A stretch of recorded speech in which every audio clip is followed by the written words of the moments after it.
I zero in on the part of my abstract that's focused on motivating care as well, and I'm particularly interested in surprise and confusion and wonder, and which are all states of being in which we are a little unhinged from our everyday grip on reality and our pragmatic self, so instrumental reason is interrupted and we might question our practice. I focus on the film WALL-E, and I discuss also some fieldwork examples where similar themes emerge. In these sources, the significance of practices of care for soil in creating a meaningful world is evident. So this film, this is a 2008 Pixar film, and it's a fable of humanity's responsibilities towards the earth at a time of environmental devastation, when pollution has reached such an extent that plant life has left Earth and thus humans have had to leave Earth. They now live on spaceships, and the main spaceship is the Axiom. So it invites us to think about our material existence on Earth and with Earth, with soil as well. And what that means for the human condition in portraying a world without these things. So evacuating planet Earth, as I said, humans have lived on a spaceship for 700 years, even though their initial intention was to stay away from fire. Regular probes are sent to Earth to detect plant life and initiate a return. However, this command is overridden by an authoritarian machine, Auto, outsmarting humans who are pacified in their automated way of life.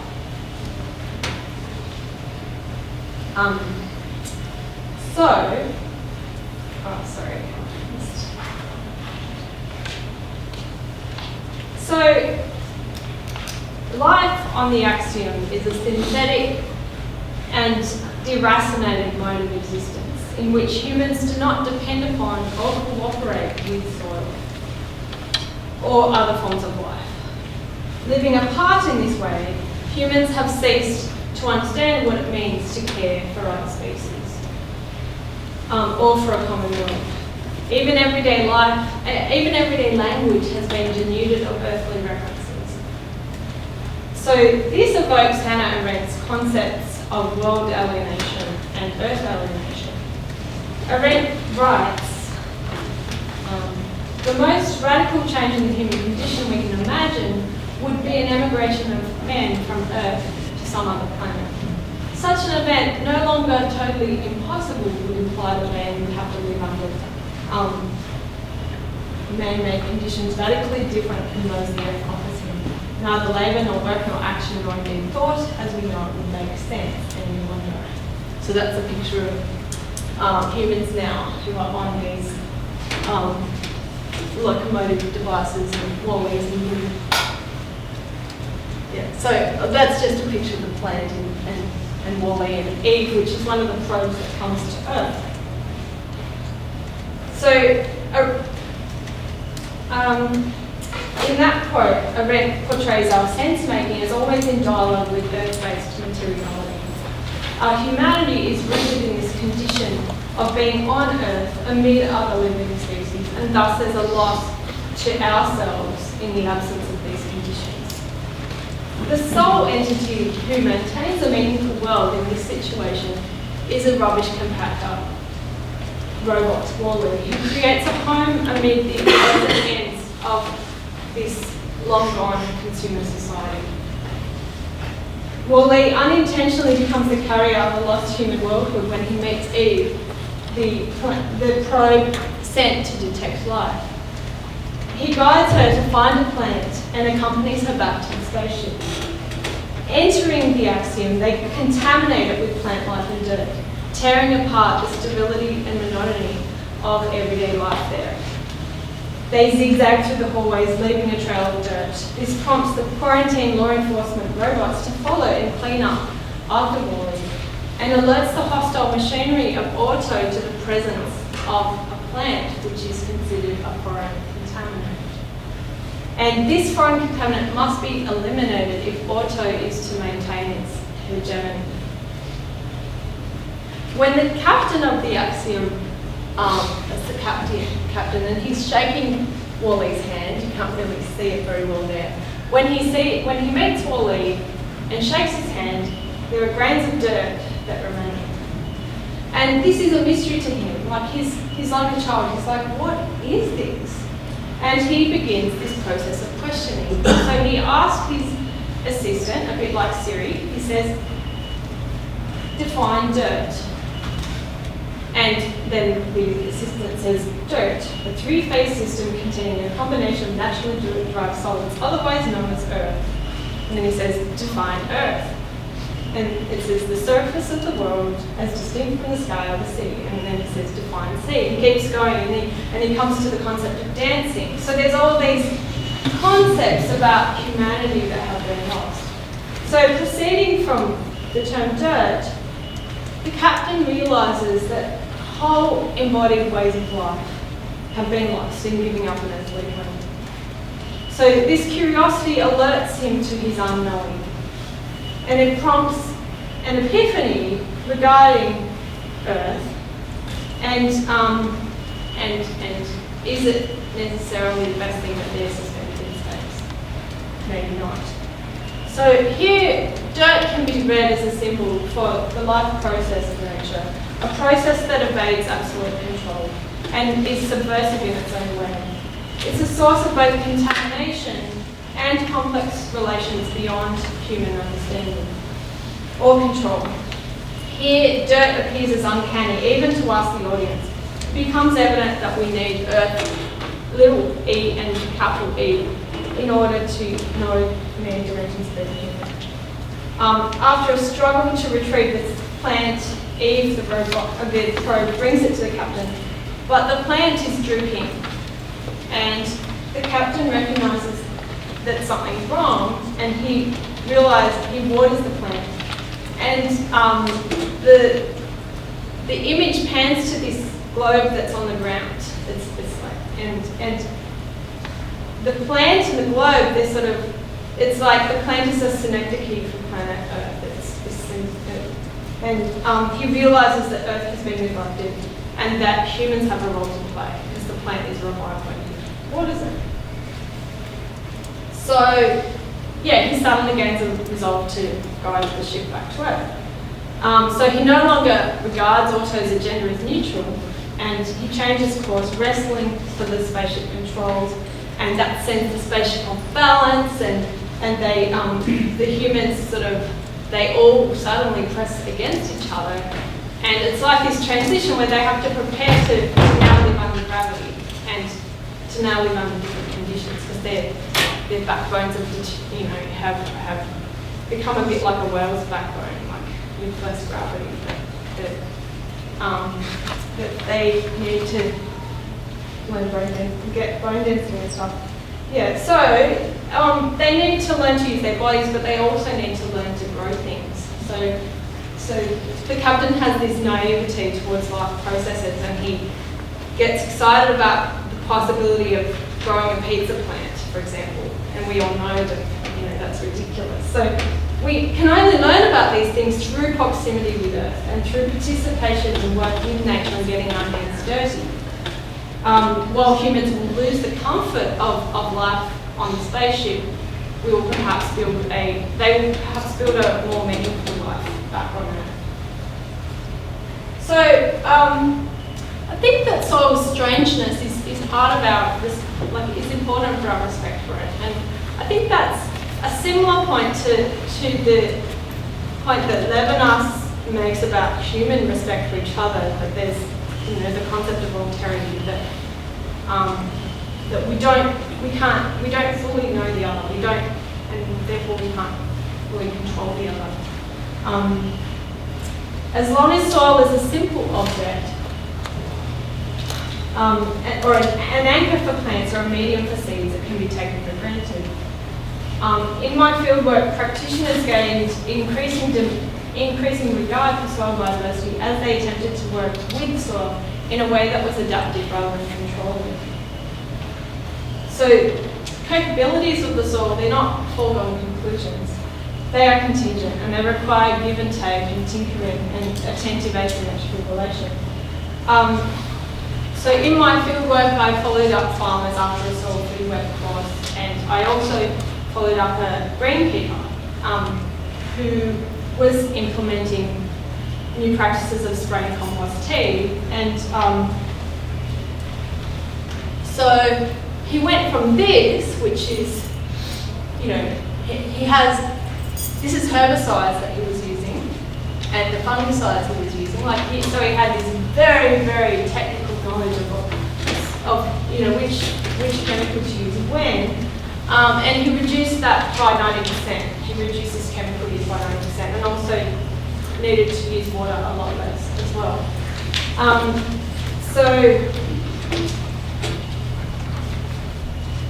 So showing me his computer screen, displaying a photograph of a microscope field of view, he pointed to a blurry thread.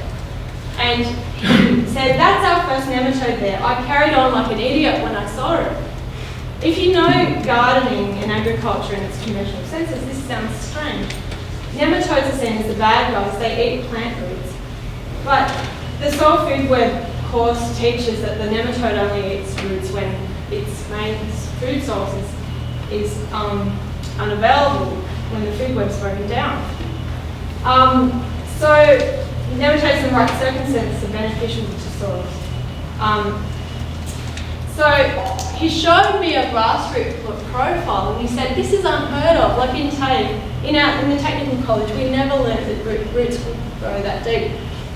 They were always these narrow bands, but they were very compressed." And I think there's an interesting story about freedom there that I've explored in other places, but don't have time to go there. But there's like room to move, even though it's constrained, it's still moving shallowly. So yeah, so he was really, Tom was fascinated by this, and he's very enthusiastic because he's part of a much more creative, open-ended process. He's an active co-producer of knowledge. And unlike the previous method, it's not like paint by numbers. It's more of a craft involving skill and phronesis and discretionary judgment.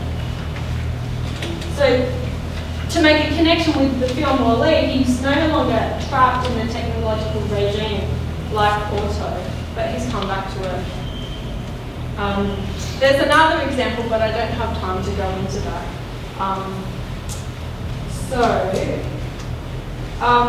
There is something to this in regard to an attentive relation and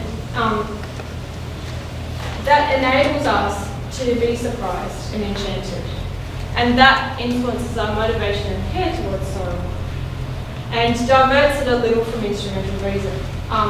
Farmers often cite quite pragmatic reasons for engaging with soil biodiversity, and in the process of engagement, they develop an attitude beyond instrumentality to wonder and begin to treat soil organisms not just as means but also as ends in themselves. So these states of surprise, confusion and wonder all slightly disorient and unhinge us from our everyday grip on reality, prompting questions that may lead to appreciation, which in this case led to the appreciation of the microbiology of the soil. So, thank you.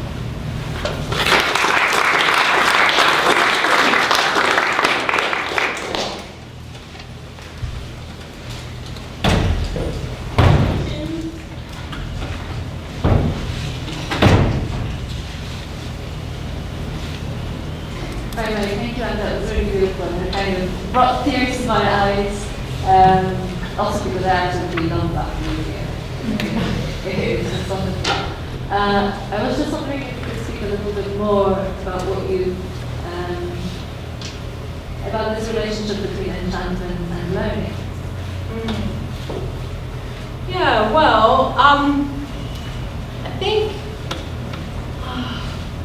think there's something about an open-ended knowledge process of finding your own way through. Like, and a lot of these practitioners are they're trying different things, and sometimes it doesn't work. But when it does work, when something happens when they're able to collaborate with another species that they can't see, and something works. There's this excitement, and I think there's something. Well, yeah. So in the film, Pixar is all about enchantment, and I think that's the connection with my examples. But like I guess there's something about microbiology that can be quite enchanting, and it's like another world. We have this window to another world, and yeah, it's about observing and coming to know that world rather than trying to control it. So I think there's something about having a less controlling attitude that opens up, that enables more enchantment, and that enables a different stance towards our knowledge. So yeah. And I also do with working in sort of co-production where we use the word enchantment with songs, and I'm interested in obviously this process, what the training course or something that was not allowed for that to happen. So what would you say are what do you need to put in place to enable this kind of open learning with farmers and soil happening? Well, I think they just need to get started. Like I spoke to another farmer I spoke to a soil scientist who, from Western Australia, who said that the main thing is to just begin a process in which curiosity is sparked. That you don't need to tell the whole story, that farmers can, once they have some tools with which to engage and to learn more for themselves, they can begin this process. So there was a scientist who gives farmers microscopes that just detect to a level where they can see the macro, like some of the invertebrates that are more difficult to see with the naked eye. And for her, the main point was to begin with just talking about that the soil is alive, and that. So that's just the first step, and then I guess it's partly learning from other farmers who also are learning in their own way. So they're all going on their paths, and then it doesn't necessarily have to be a directive process. That they just need the right tools. They just need some tools to be able to initiate a knowledge production process and domains in which they can share that with other people. So that they seem to be the main elements that I can see. Okay, last question, and then let's have some. So I was intrigued by the idea of sort of extraterrestrial habitation and extraterrestrial travel. From the natural sciences community, certainly that has been invoked as a metaphor for a lack of understanding of soil. And there was a cover of the journal Science a decade ago that was about that issue, had a lot of content about soil microbiology and biodiversity and how little we know about it relative to the more tangible world above ground, like vegetation and animals. And they just said it is, soil beneath our feet is as unknowable to us as a distant alien galaxy. And there has been a drive over that decade to develop concepts of terrestrial observatories, places where you have particular specialist advanced instrumentation to get that knowledge of the soil beneath our feet. And I think within the scientific and natural sciences community, I think there is some of this thinking is embedded in a way. And it's not a question, it's more a comment, but maybe, I don't know if you have any reflection on that. And that's just what was provoked in me from seeing you talk. Well, I think it's a really interesting metaphor. Like, I think it's a really productive contrast. And different ecologists have used space in many different ways, like James Lovelock used that to say, well, you can even detect life from afar by looking at the way the atmosphere is fluctuating or not. But yeah, the image of, the issue that we know so little about our own planet, and yet we're willing to invest so much money to go very far away. And often there's this discourse where we will, we can devastate Earth because we can find another place. It's like this escape route, or it's a pressure valve that we don't need to worry too much because we can somehow re-establish ourselves. I think that the soil ecologists have one of the most complete answers to that. That it's really hard to take something outside its context and re-establish it in a totally foreign environment. So yeah, I think keeping on this process of thinking about space and thinking about soil, I think it's a really interesting conversation to have. And a separateness, that we're as separate from these distant galaxies.